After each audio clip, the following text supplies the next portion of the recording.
Hello and welcome everybody to Game 2 of LiquidTLO versus Grubby. This is going to be a TVP on Shattered Temple. I almost said Tal'Darim Altar, but then I had to look to the middle of the map and realize that there was only one Xel'Naga tower in the middle and not four, as in Tal'Darim Altar.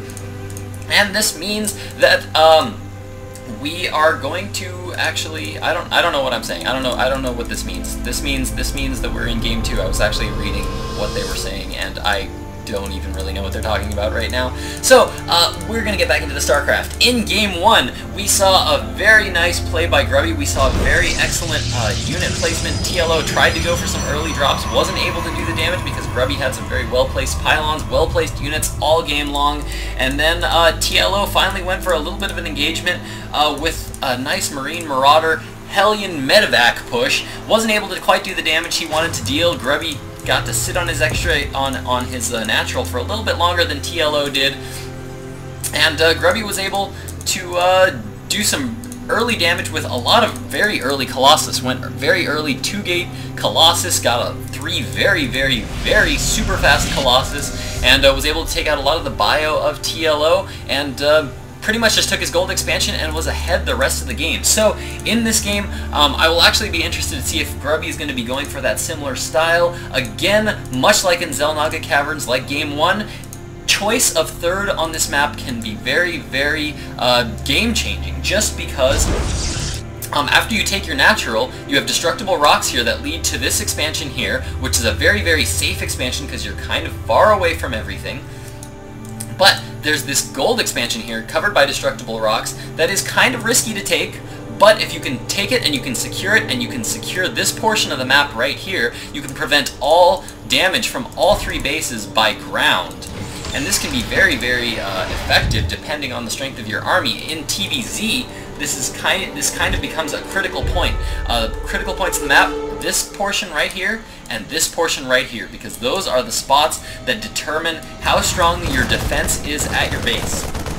Once you establish this third base, you definitely want to place your forces out here, and you want to control this very large space out here to be able to defend all three bases.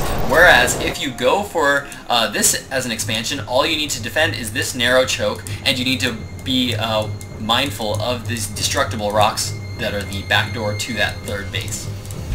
So it's a little bit safer to protect this third base than it is this gold, but of course this gold is a high-risk, high-reward gold expansion. If you take it, you are going to be way ahead of your opponent. If you are on a gold, your opponent is not. As we saw in Game 1, Grubby was just sitting on that gold expansion for way too long, got way ahead in that food count, and was able to take the game pretty well. Went for after his initial 3 Colossus did get taken down, he did go for that style of Archon and Immortal against the Bio Ball of TLO, and was able to do pretty well, so it'll be interesting to see whether he goes for that style again. Right now, currently Grubby is going to be scouting around the map, checking for any kind of proxies all around his base, being very careful of the unit placement. Has the player scouted? Yes, both players have scouted the other. Grubby has not seen that TLO is going to be going for that fast expansion, and is now throwing down a robotics facility after only 1 gateway. Is mining on both gas, and I like this. I kind of like this style of play from Grubby. Grubby tends to play very safe, very smart. He tends to play very smart, and so he's got this Stalker. He produced a Stalker first. This means that this Stalkers are very fast, very mobile. He sends them around his base, make sure there's nothing fishy going on around in his base. No proxy 2-racks is going on anywhere. This also means that he can poke into his opponent's base, and that this Stalker is very fast. See how it's faster than these Marines? He can kite these Marines.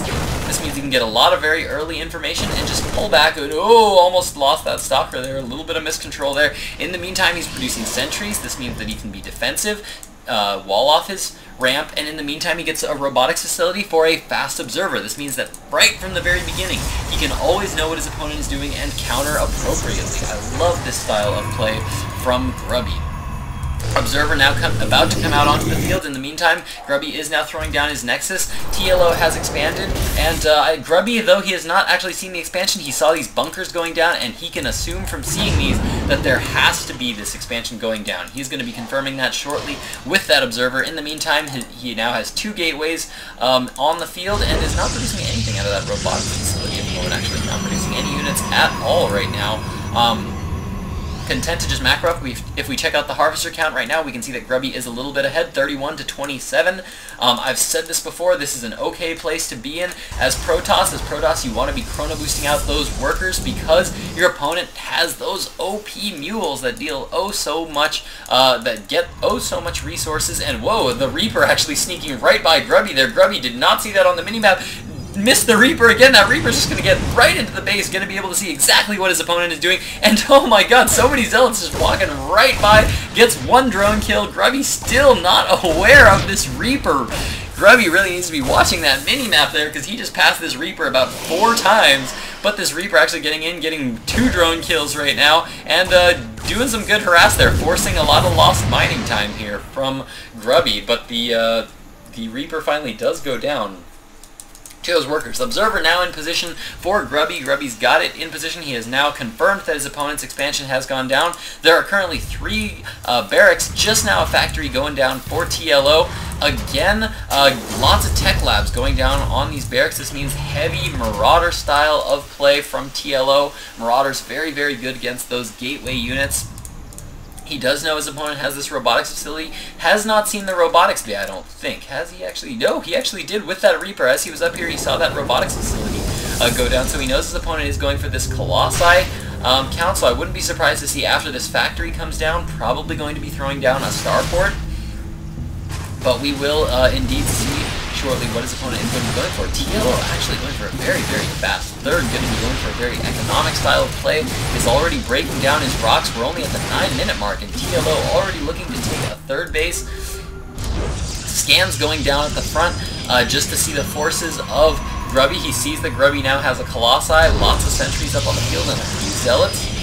Is going to be pretty happy with this Marauder composition because these Marauders will do very, very well against these Zealots. He's able to kite these Zealots, and those Marauders just deal a lot of damage to those Colossi. They are considered to be armored units, and those Marauders, of course, have that bonus against armored. And there they actually just got their +1, so they currently do 22 damage to those armored units. Very, very, very good against these all these Protoss ground units.